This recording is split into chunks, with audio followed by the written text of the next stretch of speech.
और ज्यादा जानकारी के लिए इस वक्त हमारे साथ पटना स्टूडियो से हमारे संवाददाता राजीव कमल जुड़े हुए हैं। सीधे चलेंगे उनके पास।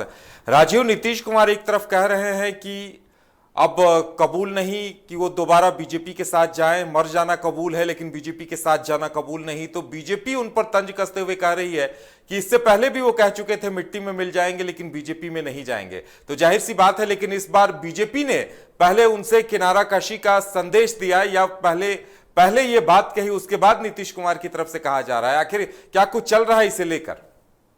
देखिए, बीजेपी कार्य समिति की बैठक दरभंगा में चल रही थी, जहां तमाम बीजेपी के नेता और जो बीजेपी प्रभारी विनोद तावड़े हैं और केशव प्रसाद मौर्य भी पहुंचे थे। और वहां कार्य समिति की बैठक में चर्चाएं हुई। तमाम जो चुनाव आने वाले हैं 2024 को लेकर और 2025 को लेकर, 2024 पहले है, उसको लेकर चर्चाएं चल रही थी। उसके बाद उसी में विनोद तावड़े ने साफ तौर पर कहा कि किसी भी कीमत पर अब नीतीश कुमार से कोई गठबंधन नहीं होगा। मतलब अब यह साफ है कि 2024 में कोई गठबंधन नहीं होने जा रहा है और नीतीश कुमार को अब दोबारा हमारी तरफ से कोई समर्थन देकर मुख्यमंत्री नहीं बनाया जाएगा। उसको लेकर जब बीजेपी के तमाम जो बिहार के नेता हैं, वो प्रदेश अध्यक्ष हो या माफ करें विजय सिन्हा हो या सम्राट चौधरी हो, एक तरीके से उन्होंने साफ तौर पर कहा कि 2016 की वो बातें याद रखनी चाहिए।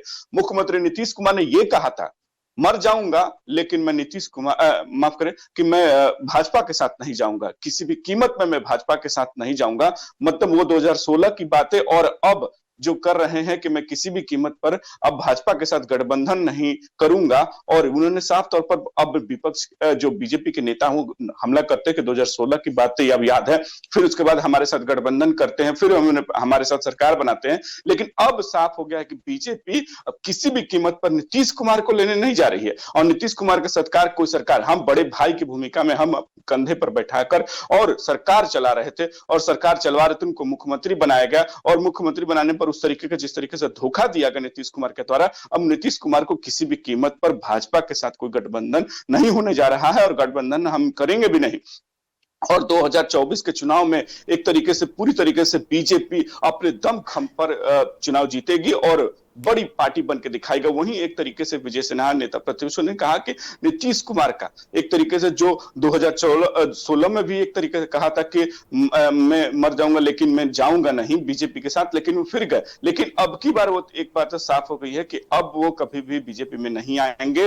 उन्होंने एक तरीके से संजय जायसवाल कह दिया कि तीसरी बार अब कोई बात नहीं होगी, मतलब तीसरी बार ये बात कह नहीं पाएंगे नीतीश कुमार की वो बीजेपी में जाएंगे। मतलब ये साफ हो गया है कि बीजेपी के जो बिहार के तमाम नेता हैं वो अब साफ संकेत दे चुके हैं कि अब नीतीश कुमार का यह जगह अब खाली नहीं है और अब बीजेपी अपने दम पर 2024 के चुनाव लड़ेगी, 2025 के दम पर अपनी सरकार बनाएगी और यहां 2025 में मुख्यमंत्री अपना चेहरा देने जा रही है। मतलब यह साफ हो गया है कि अब महागठबंधन की जो सरकार चल रही है, बीजेपी में अब कोई जगह नहीं है। जिस तरीके से महागठबंधन में जो रामचरितमानस को लेकर या तमाम ऐसे मुद्दों को लेकर चर्चा चल रही थी, उपेंद्र कुशवाहा का एक चैप्टर आप जानते हैं कि उपेंद्र कुशवाहा को लेकर इस समय चल रहा है, तो कहीं ना कहीं एक था कि महागठबंधन में राजद बनाम और जदयू की बातें हो रही थी, चर्चा चल रही थी कि सुधाकर सिंह का जो बयान, उसके बाद रामचरितमानस पर हमला किया गया, तो उसको लेकर था कि कहीं एक हवा सी बन रही थी कि कहीं एक बार फिर से नीतीश कुमार बीजेपी के पाले में नहीं जाएंगे, भी हो सकता है। लेकिन अब तरीके से